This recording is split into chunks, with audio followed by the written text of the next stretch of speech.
Welcome, Jenna. Thanks for joining us today. Thanks, Damien, for having me. Jenna Paulin's from now actually a HR business that we've been doing a lot of work with over the last 3 years. And I thought I'd invite Jenna along today just to have a casual chat. So, Jenna, tell us a little bit about the business that you operate in. So we run a outsourced HR business for all different types of organisations, whether it's the mum and dad shop hiring their first few employees to businesses that have got 200 staff. So we really work closely with our clients, become an extension of the team and trusted advisor in all things people, from an operational and strategic perspective, making sure they're paying the right rates, got the right documentation in place, policies, procedures, onboarding. Got a difficult employee, what do we need to do with them? Disciplinary, redundancies, engagement, culture, training. The list goes on. Anything to do with people, Damien, we are the people providers. And have you always found your whole experience has always been in the HR side of business? Correct. So throughout university, I went and did a Bachelor of Commerce and majored in HR, and then was really fortunate enough to get my first position before even qualifying. So I've been in HR the whole time. I've been really lucky to get some really wonderful opportunities from an early age and career perspective. So I've got 10, 11 years in HR and loving it, love helping people. And what are you finding is the situation in the marketplace at the moment with some of your clients and what you're experiencing? It's very interesting time. So we've got a real mixed bag. We've got some clients that are struggling because of the economic situation with Corona. And then we've got some clients that are flying high. So it's a mixed bag. We've got some people that haven't been affected at all, still operational. We've got some that haven't really been in operation since March, when everything went into lockdown. So we're finding that we're having to tailor and adapt our support really fine-tuned at the moment because the different situations that we're seeing. And are you still in contact with those clients that may be not operating, checking in with them, seeing how they're traveling? Correct. So we're all about developing relationships, whether it's now or for the future. We want to really help our clients. They're people at the end of the day. We're all humans. We're all suffering in some way, shape or form. So whatever we can do to alleviate their pain pressures, we're doing. What we're finding is a lot of business owners are in turmoil with what's going on and are making decisions really quickly without thinking about the ramifications behind the scene. So, for example, And do you think that's because of the panic and the uncertainty that they're experiencing?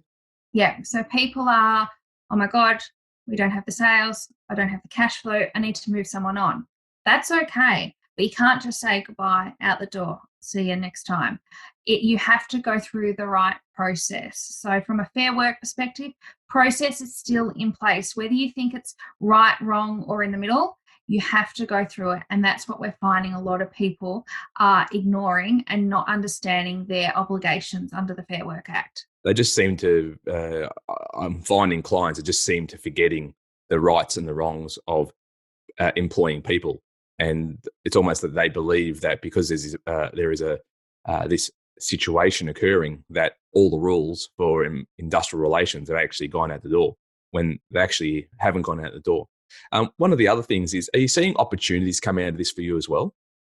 Yeah, we're seeing lots of opportunities. We're seeing people that may have had an internal HR department or manager in place actually look at the outsourcing model, which from a business perspective, that's great opportunities for us and it's a cost saving for them. We're seeing people really focusing on sorry, not people, employers focusing on their people in a different light, different level. So I'm jumping on a lot of my clients' calls to do a health and wellbeing check-in, talk to them how they're going, what are the struggles, how's the work-life balance. Here in Victoria especially, we've got a lot of working parents trying to juggle their full-time job, trying to juggle their children, trying to juggle homeschooling, and it's an absolute nightmare. So we're just helping out and relieving the pressure in any way we can. I think there are so many challenges facing all of us, and I think what has highlighted this is those new opportunities, different ways of doing things, and particularly a couple of clients that we're working on together, where we're sitting and created that board mentality and we're sitting on that board as you being the HR expert, Square Penny being that finance expert, and we're really wrapping our arms around them and holding them tightly so they actually don't go and do silly things or stupid things, or use us as that first port of call to have a conversation and then set the agenda moving forward. What are you seeing in the future? What does the future hold, sort of 12, 18 months, do you think? Yeah, I think the future holds a strong present from a remote workforce. So remote working was a bit of a benefit, flexibility here and there, whereas I reckon there will be a lot of organisations not go back to their commercial premises. So it will be about not just how to support individuals immediately with remote working, what's happening right now, but actually as a long-term strategy. And I think one of the things with that is because it's so variable and how it operates, there will be so much opportunity.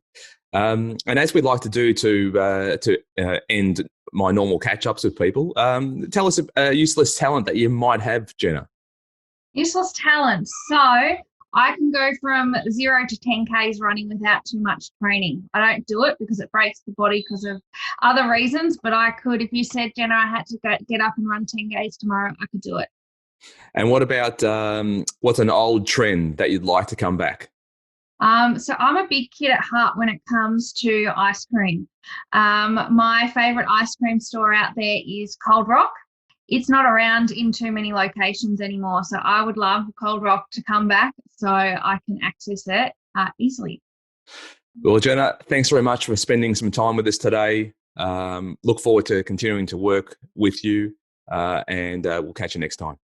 Thanks, Damien. Appreciate it. Look forward to it. See you later.